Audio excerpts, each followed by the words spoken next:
పల్నాడు జిల్లా తంగడ గ్రామం వద్ద కృష్ణానదిని జిల్లా pollution control board regional officer Najeena Begum పరిశీలించారు. కృష్ణానదిలో కెమికల్ వలన కాలుష్యం ఏర్పడిందని కొద్ది రోజుల క్రితం వచ్చిన మీడియా కథనాలకు అధికారులు శాంపిల్స్ సేకరించి ల్యాబ్ కి పంపించామన్నారు. ఆ రిపోర్ట్స్ లో వచ్చిన ఆధారాల మేరకు ఎటువంటి కెమికల్ కలవలేదని నీటి రంగు మారిందన్నారు. నాచు గుర్రపు డెక్క ఎక్కువ అవ్వడం వల్లనే నీటి రంగు మారిందని ఆమె తెలిపారు. ఇలాంటి ఘటన 15 సంవత్సరాల క్రితం సైతం జరిగిందన్నారు. ప్రజలు ఎవరు అధైర్యపడొద్దని మరలా నీటి శాంపిల్స్ సేకరించి ల్యాబ్ కి పంపిస్తామన్నారు. ఆంధ్రప్రదేశ్ కాలుష్య నియంత్రణ మండలి రీజనల్ ఆఫీసర్ పల్నాడు గుంటూరు జిల్లా మాట్లాడుతున్నాను.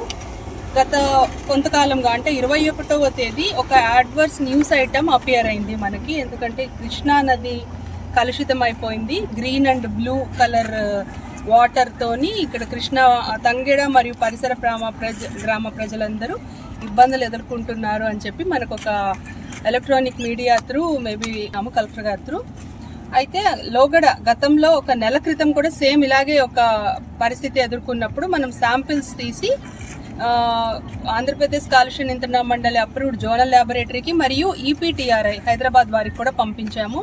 అందులో మనకి కెమికల్ కంటామినేషన్ ఏ విధంగా లేదు అనేది తేలింది. ఈపీటీఆర్ఐ వాళ్ళ రిపోర్ట్స్ కూడా సేమ్ అదే మ్యాచ్ అయినాయి మనకి.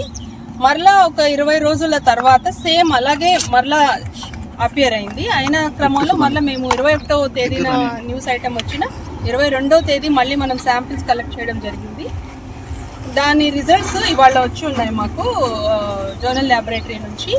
దీని మూలంగా మేము మీ అందరికీ చెప్పాల్సింది ఏంటంటే ఆంధ్రప్రదేశ్ కాలుష్య నియంత్రణ మండలి తరఫున మేము తంగడ మరియు గ్రామ పరిసర ప్రజలకు చెప్పాలనుకున్నది ఏంటంటే ఇందులో ఎటువంటి కెమికల్ రసాయన వ్యర్థాలు నమోదు కాబడలేదు. ఈ అనాలిసిస్ రిపోర్ట్లో ఎటువంటి రసాయనాలు లేవని తేలింది.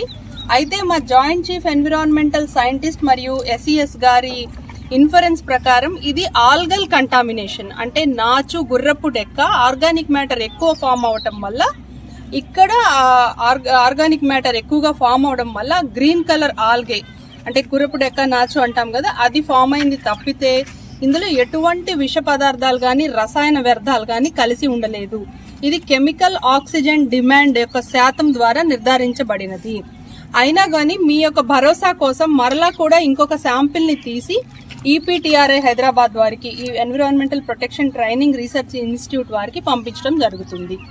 ఇందువల్ల గ్రామస్తులు ఎవ్వరు కూడా కంగారు పడాల్సిన పనేమీ లేదు. ఇదేమీ హానికారకమైన నీరు కాదు. ఆంధ్రప్రదేశ్ కాలుష్య నియంత్రణ మండలి రీజనల్ ఆఫీసర్ పల్నాడు గుంటూరు